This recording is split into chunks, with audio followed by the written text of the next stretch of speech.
everyone. Here to talk to you about joint movements. We will start with flexion and extension.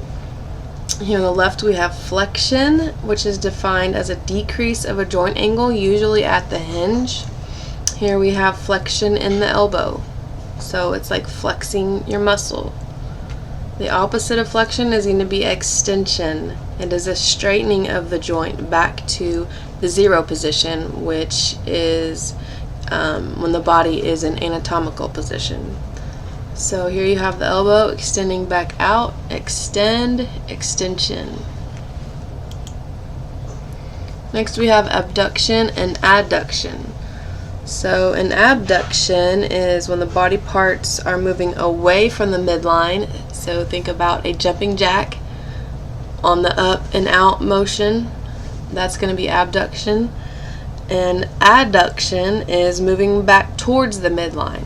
So on that jumping jack, you're going to think about bringing everything back down to anatomical position, back towards the midline. Next we have protraction and retraction. Protraction is the horizontal movement to the front of the body. So for the shoulders, it's going to be a push-up position, palms flat, arms up, raised. And to retract the shoulders, it is going to be a posterior movement, retraction is. And for the shoulders, you think about pressing your shoulder blades together. That is going to be retraction. Circumduction is when one end of the appendage stays stable while the other makes the circular motion. So the shape ends up resembling a cone with, if you're using your arm, the shoulder is stable, but the forearm and hand are rotating. Circumduction. Rotation, on the other hand, is going to be a combination of medial internal rotation and lateral external rotation. This is when a bone spins on its longitudinal axis. So if we are looking at rotation of the humerus, for example, the upper arm is going to stay close to the body with a bend at the elbow. For internal rotation, the arm is going to come with the palm facing the abdomen. It's going to come in towards the body. For lateral external rotation, the arm is going to move out, still with the top part close to the body. You're just going to move that arm out, palm out, rotate away from the body for the external rotation. Supination and pronation. So this is primarily a movement of the forearm. In supination, we will be palm up.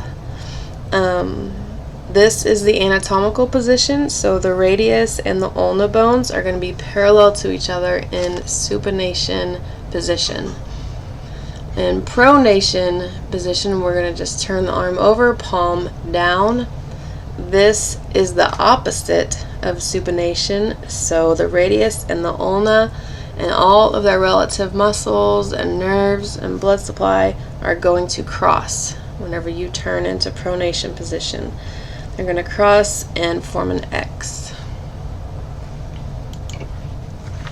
The last two movements will be dorsiflexion and plantar flexion.